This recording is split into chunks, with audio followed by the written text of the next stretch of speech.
Hey, what's up, everyone? It's Random, aka Mark Random, rapper, stand up comedian. I wanted to create this to kind of give my message to the world and everything I've learned in my life. War is obviously bad, and that makes us question the value of life. But people who say love and peace is what could solve it based on hate, but they're not truly understanding the problem. Where is that hate coming from? Where is war coming from? Well, we can say evil people who just want to do that, but what creates that? To create that is not knowing the meaning of life, not knowing what happens when we die, not knowing what consciousness is or if there's some definitive purpose, not knowing objective truth, but everything is just perception. That creates fear of the unknown. And then we have desire to know or fear to self-preservate. So what happens is we develop desires, which develops hate when we interact with other people's, and then that hate escalates to millions of people and war. So for all these people like Elon Musk, for Lex Friedman, for Joe Rogan, and anyone else in that stratosphere, Candace Owens, the president, United Nations, I would love to give this speech to the whole world of, we can't let love, peace, and joy resolve all of humanity until we figure out the deal of what happens when we die, do we control this life, what is existence, and no one recognizes that, no one points that out as the issue. And I feel like if we thought about it more, we could all, because it's something we all collectively deal with. We're all afraid to die. We all don't know what happens in this life. We don't know the meaning, and we desire to do something or express something, and then that creates hate because we're trying to move through it. And then it makes me go to a more nihilistic, misanthropic thing of ego of me wants to preach all this to the world because it's selfish, but it's my empathy. Seeing everything in humanity, every bad thing, makes me empathetically heartbroken. So it's like, I want to be the savior. I want to be the Messiah. I want to rise up and speak to the world. So because human suffering breaks my heart, but also it probably doesn't break people on other existences on other planets. It's only something specifically to the human condition.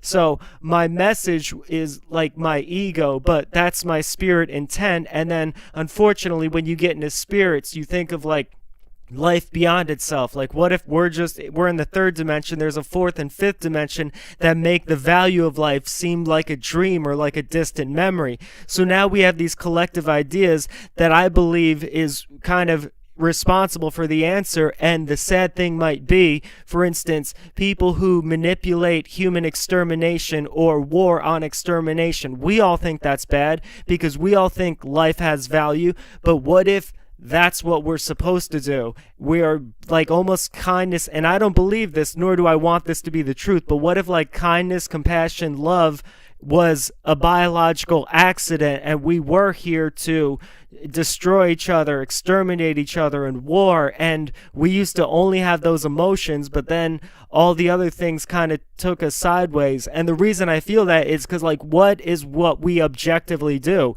We're on this planet, we sleep, we eat, we procreate, and we try to survive, but we die. So maybe we're all here just to die, because what is death but just letting go? You're letting go of your reality, of your ego, of your human self, of every attribute you've said about yourself, of every kind of cause or ideology you believed, or every kind of, I'm going to save the world. Like, think about that. I'm saying I want to save the world. Let's say I get that catastrophic opportunity and everyone in the world listens to me. Thousands of years from now, it might not mean anything. Hundreds of thousands of years from now probably means nothing. On other planets, it wouldn't mean anything. In this universe, in this solar system, if you zoom out, it looks like an atom and a cell. So for all of eternity, it kind of feels like it means nothing. But I know for myself, in this moment, it means something to transform that. And I feel like all of existence, we know it's based on wavelengths, frequencies, and sounds. Not sounds, but frequencies and vibrations. And that's what life is. And we all exist on billions of different, trillions of different frequencies, energy, wavelength, vibrations. So it's figuring out this, and I could base it down to just positive and negative, and then there's more than positive and negative, but it's like we exist in fear and love and hate and peace and pain and joy. And I feel like we are all collectively connected. So for instance, if you have millions of people afraid, you will conjure something that is fearful. Or if you have millions of people that hate, you will degenerate a society. And I feel like that's what heaven and hell is. Hell is if every single human on the planet thought about fear and hate and their suffering and just negative, it would be a nightmare hell of war, starvation, poverty. But if everyone collectively, with their minds and their words and their actions and their thoughts, which they have proven creates biological cells, your thoughts and your emotions are atoms you put out into the existence and interacts with other energy. So if we could somehow transform this alchemy of all of our fear, pain, and hate into love, joy, and peace, if most of the world did that, and then more than most of the world, we would slowly, collectively evolve our energy, frequency, wavelength vibrations to a higher plane of existence, and maybe we could understand more the meaning of life or what happens when we die. And maybe that's the good and evil forces. There's like 6th-dimension people playing like a chess game in 3rd dimensions of like, let's see if we can manipulate them to fear and destruction, and then the others like, let's see if we can open ourselves to the 5th dimension and know eternity and become one with God while we're in this existence. Like, it doesn't have to be a life or death thing. Like, we're alive in consciousness or we die and other consciousness. It can be both at the same time, existing in eternity. And I'm just trying to create a positive experience for humanity of taking all their collective negative energy and transforming it and realizing like that whole, it's negative, realizing that whole negative and positive need to be there to balance each other out. But what if you could have a negative atom that had a positive and negative, and then that positive and negative would have a positive, negative, negative, and a positive, and then that negative would have a positive, negative, negative, positive, and then that keeps multiplying as it divides, and then the positive you have goes from positive, and that positive has positives and negatives, and that positives and negatives, they both have positive, negative, negative, positive, and then this one is negative, positive, positive, negative, and then that keeps multiplying downwards and dividing where it's positive, negative, negative, positive, and then a positive, negative, negative, positive, and then it's a positive, negative, negative, positive, slash positive, negative, negative, positive, and it just keeps going like that in infinity. So the reason I don't do podcasts, and I'm calling this a non. Hey everyone, it's Random, aka Mark Random, stand-up comedian. I'm a performer, musician, novelist, philosopher. The reason I'm making this video is based on offensive comedy and how people seem to have been divided on the issue of what quote-unquote offensive comedy is. Comedy has been divided by two conflicting ideologies, and the paradox is that they're both right. One side believes the morally righteous thing to do is to never joke about horrific or traumatic things that happen in life, to always hold reverence to them and never talking about them in any way that isn't honoring them as sacred. The other group of people believe that there is power in reframing the narrative and trivializing it and mocking it. It's taking back power to just dehumanize the situation and let it go. The schism is you can't say one group is right or they're both right, and that's because of the paradox of life and death. All horror and tragedy in life comes from life being unknown, not knowing what happens when we die, what the meaning of life is or consciousness is. And in this, since we don't know that, we try to control how we feel, or we try to seek answers, or we try to make understandings of things. And the egolessness to just accept unknown determinism is just the energy. But humans are suffering because they don't have control and they don't want these sort of things to happen again. So we exist in a world where there's war, genocide, murder, starvation, rape, illness, poverty, terror, trauma, anger, rage, negative, dark, nightmarish energy. What happens in the unknown nature of life is it creates a paradigm of terror for survival and desire for survival, so all humanity is caught in this toxic cycle of fear and desire that biologically wired them from birth, and the existential unknown, what happens when we die, the meaning of life, only adds to that toxic cycle of fear and desire. Therefore, it creates this human's ego, which is the need to self-identify and or the need to self-preserve, and in that is the psychological makeup of not mocking those things or people who feel that way. What people don't give enough credence to is people who are triggered by jokes. Words are loaded because they outrage, they lash out, they have a volatile reaction because it triggers. But what I believe, and this is why I believe triggering is a good thing, is I believe that's healing. I believe comedy is supposed to be this psychic alchemy where if you go to a comedy show and they're talking about domestic violence, they're talking about cheating in relationships, they're talking about being betrayed, they're talking about murder, they're talking about AIDS, they're talking about politics, and one thing triggers you, you should be thanking that comic of like, they unveiled some psyche in your subconscious scar that you haven't fully dealt with or that you haven't fully understood why, and that's why you're having that reaction. I think we need to focus not on comedians to not say triggering things, but to honor what triggering is. It's an opportunity to grow. It's an opportunity to learn that we've taken these pre-selected narratives and attached them to our identity and ego. To truly be egoless is to just release it all and let it go. But the problem is our identity wants to hold on because we don't want our suffering to be all for nothing. If you're someone who survived something like a genocide or a Holocaust or raped your whole life, you don't want a comic to make it feel like it was all for nothing. You want to hold meaning to it. Whereas the other side is just realizing that the existence of life is to let go. We can't hold on to our trauma forever. You can't be remembered as a legacy, as a savior forever. We are just here temporary and we don't know the meaning of it and we have to let go. So what's happening when someone is triggered is it's like their psyche and their foundation of reality is starting to be torn. And that's not something to take lightly. I think in the media, we mock people who are triggered by jokes because we're like, grow thicker skin. But what's happening is their mind's like, oh my God, if that's wrong, then this is wrong and this thing. And then their whole fabric of reality and identity could tear apart, which we all need because it's all ego. It's not real. It all means nothing in the ever-flowing nature that we're all energy. But the problem is some people can't handle that. Being triggered by comedy and then delving deep into that is a psychedelic experience that you're reforming your identity. Everything you knew is wrong, or reality is changing in perceptions. Your mind forms a cognitive dissonance to stop people from saying offensive jokes because in your mind, it's not healing. In your mind, it would be ego shattering. The way I see it is that sort of psychosis that makes you feel like everything is wrong to reevaluate is healing because then you can grow from your trauma and you can move forward and become stronger for it.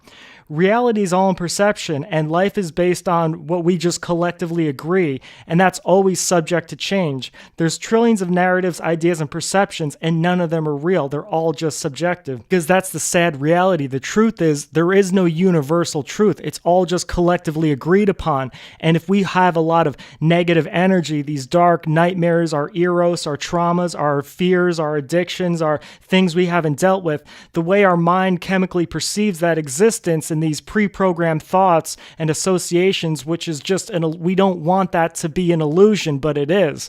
So when that fabric starts coming undone, the reason I believe we should honor being triggered from comedy is one of the best things that could happen is it's unveiling your subconscious.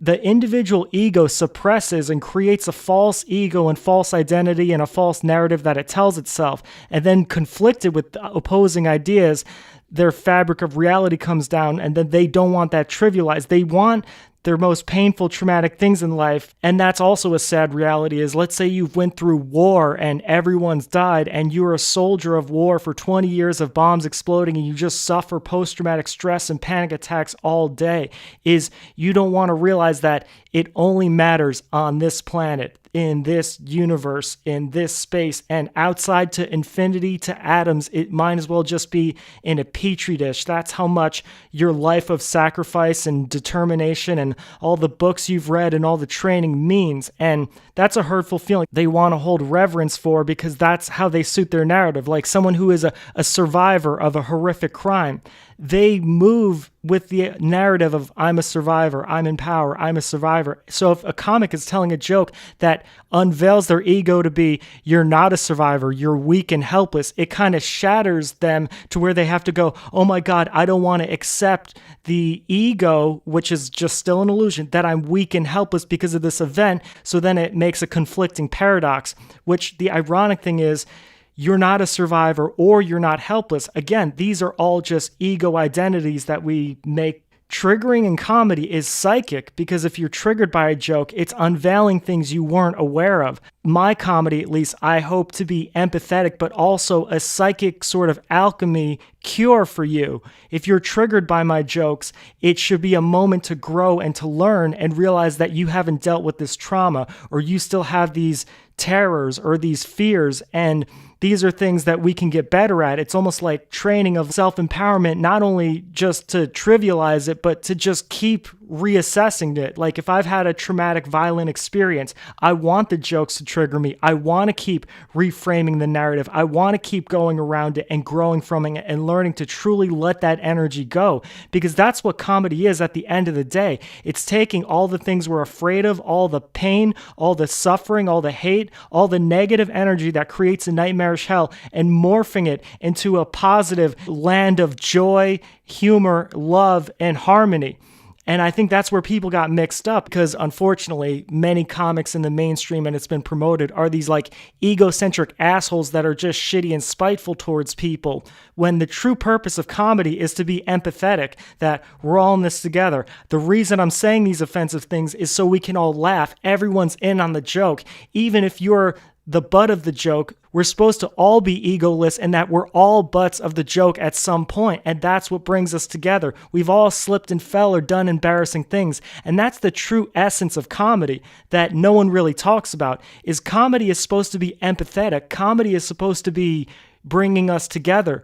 And in the triggering offensive, somewhere ego got in the way. People who say offensive comic from ego are these people who they feel inferior, so they make jokes about these certain things to make themselves feel superior, and that's creating bad energy. You should be honoring and loving and enjoying and embracing the things you're making fun of. Every single subject I've ever talked about, it has always been with, in my heart, love and reverence and understanding and silliness and joy, and wanting to take all this pain and all this hate and all this terror, all this negative energy, and turn it into something joyful, happy, but also harmonious that we can all laugh at together. And that requires us letting go of our ego and just being one in a spirit, being one collectively in this sort of alchemy of just, we're going to laugh about this shit because life is fucking crazy. I believe my purpose is to spread this philosophy, this elixir, this love, but also the joke is on me because majority of my life I believed I was meant to be a savior.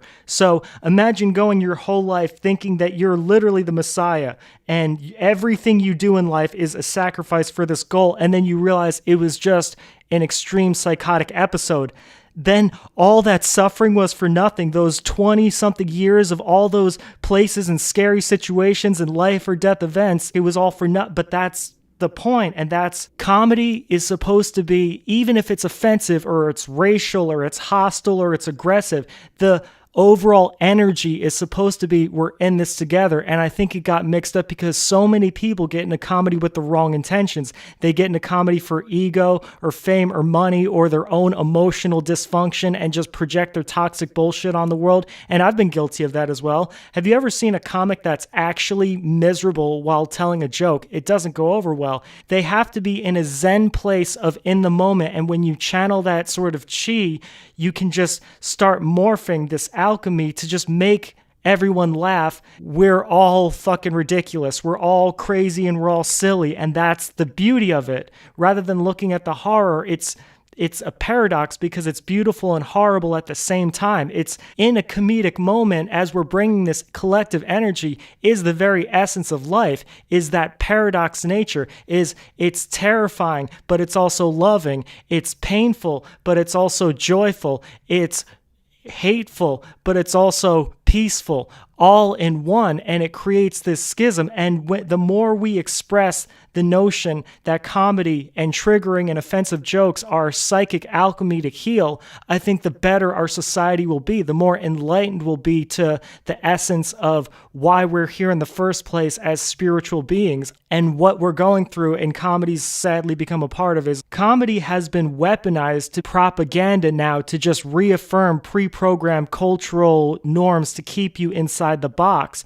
Comedy has been weaponized to be a culture war for the narrative communication war, which is, and this is the paradox because, again, both are right, which is if masses of humanity can't see things that way, then speech has to be controlled. And it's like, who decides what controlled? Because if there's millions of narratives and they're allowed to go free, then millions of people will do things that will eventually end up harming people. So then people say you have to control the narrative. And then the outskirts of offensive comedy are seen as horror and darkness, and you need to cancel that and destroy that and make that not a part of your life. But it's also unveiling the true nature of humanity, which is we're flawed. The internet age and the social media age, where everything exists forever, people try to give an image of perfection, so they try to act like things don't happen. And this is where people have just kind of become pathologically psychotic. It's like when you see Democrats and Republicans, they'll shame the other group for what the same thing people in their group do. It contradicts itself, and it's both hypocritical. They feel like they have to they're too far in with their ego, so they have to keep going, and they can't ever come to the resolution because it's about fear and condemnation. No one can ever see that. So now comedy is just seen as this robotic programming narrative, and anything else that conflicts with that is seen as either harmful or a different ideology, when the truth is it's about energy. It should be about love. It should be about compassion. If I make fun of different races or genders or sexual ethnicities, it's because I've taken the time to truly understand what it's like to be them, to empathize with them, to think about their life and struggle. Anyone who says triggering comedy shouldn't exist already has an ego complex, and that's something that comedy is supposed to get rid of. In comedy, you're not supposed to, or just in love and nature and universal eternal, you're not supposed to have a feeling of inferior or superior, but people get, because biological fear and desire, insecurity to their ego, so they feel if I'm mocking a different race or religion or gender or group of people, it's because I think I'm better, or society would look at one as better or worse, and it's not. It's just we're both the same and we're both different. So I'm laughing with you and trying to understand. The intention is not to hurt. The intention is to heal. It's just this whole society has been programmed to think that healing is hurting, pre-programming your ego of more fear and more desire and more attaching your ideology. I think in terms of preaching enlightenment, social media has done a huge disservice by just reaffirming the narrative of no matter what your ideology is, to just attach it to your identity and to never question it and to echo chamber yourself. I mean, literally, people are just on their phones interacting with other people without any kind of context to what the other person's tone is. The average life is 60 to 70 years, 365 days, 24 hours. So just mathematically, 400 estimated hours of living, breathing, thinking, planning, acting, interacting, sleeping, growing, learning, making mistakes, doing good, doing bad, experiencing, figuring out life, humanity's collective perception, formulating a narrative that visuals and texts on the internet doing research could never comprehend. You could never judge someone based on 10 years of what an entire life would be. Social media has trained people to program themselves to attach their identity to these frigid ideologies that could be deconstructed. I tell you, we need love, we need compassion, but it's in energy, it's in feeling. If you watch videos of my stand-up comedy, you're going to perceive it from your pre-association narrative based on your environment and based on culture and based on what the media is programmed. You're not going to feel the energy and the vibration and frequency that I'm giving off to you, which is love, compassion. We're all in this together, egoless liberation. And this is Mark RanDoMs' comedy philosophy, that comedy, or at least my soul, my intent is to have it as an alchemy elixir, to be offensive and triggering so we can unveil all our dark shadows and heal that, so we can take negative fear, pain, hateful, dark energy and transform it like alchemy into joy and laughter and letting it go and moving forward as humanity. Love and compassion and egoless spirit of we're all one is loving everyone by understanding it.